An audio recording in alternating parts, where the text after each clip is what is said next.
of inspiration where you work? We have a studio in Sunset Park. It's probably as big as this room, no? Bigger. Bigger? Yes. Bigger. Yeah, but I mean, it's smaller because we have, how many sets do we have? 65. 65 sets. So imagine these sets are, about this tall and then this wide.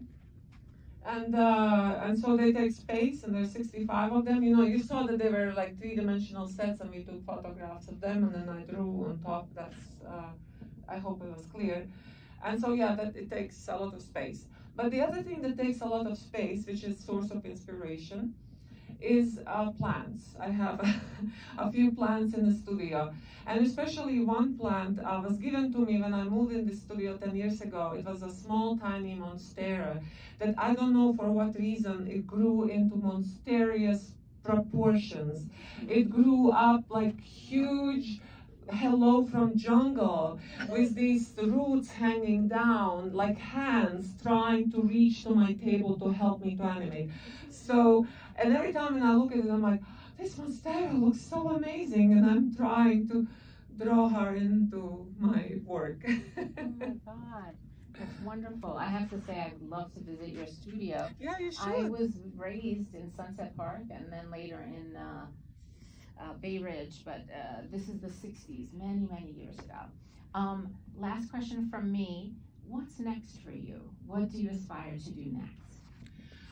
Yeah, very good question. When we finished this film, My Love Affair with Marriage, and it was so hard, and the hardest part was the fundraising.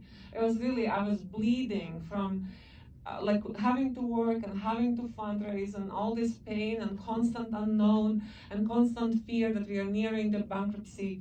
So when we finished the film and premiered at Tribeca Festival, I said, never again, never again.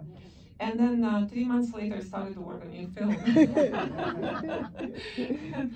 and I don't know, it's like, so my new film is called Karmic Knot. And you know what karma is? So karma is like when you repeat the same stupid thing until you learn, and then once you learn, then you reach nirvana.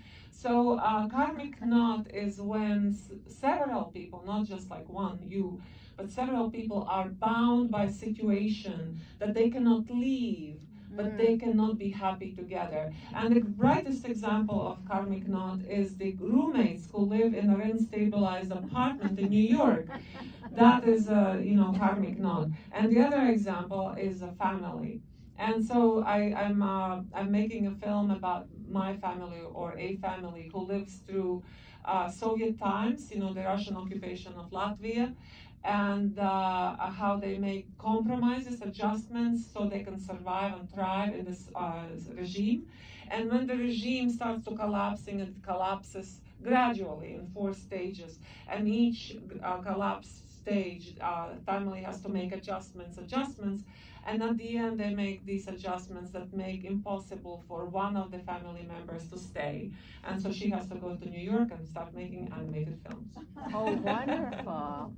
Now to the producer, I have to ask, to live with someone who is so talented and creative, tell us a little bit about what that's like in daily life. I want to know. Well, I'm talented and creative myself, except I'm in theater, so I'm a theater rat because I love theater, and I think what I've done is brought theater into the animation world, theater principles and skills. So I don't draw, I don't storytell, I don't do a lot. We kind of complement each other because I can do a lot of things to support her and support what she does, but not necessarily create them myself. Yeah, well, one time somebody in the audience asked, like, why a theater, guy theater rat like you? Why would someone like that would just go into animation and help this crazy woman to make these films? And what was your answer? Well, I think your answer was because I would never see you otherwise, because you're working around the clock. So I better do something to join in and help out. Yeah, the animation can be very lonely and arduous process. So sometimes it's good to have a partner. Yeah. Well, we really appreciate this level, the producing of it, the animation, the direction, the writing. The last question, and I promise it'll be the last question, we'll open it up.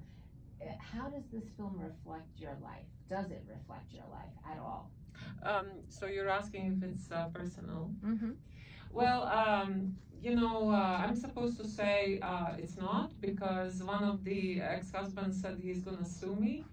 And so then I called lawyer and I said, what do I do? And the lawyer said, change all the names.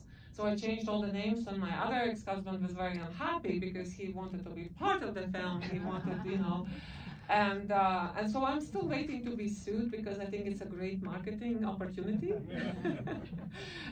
And I don't know, but in fact, it's a joke, of course, right? Because the film is not a documentary.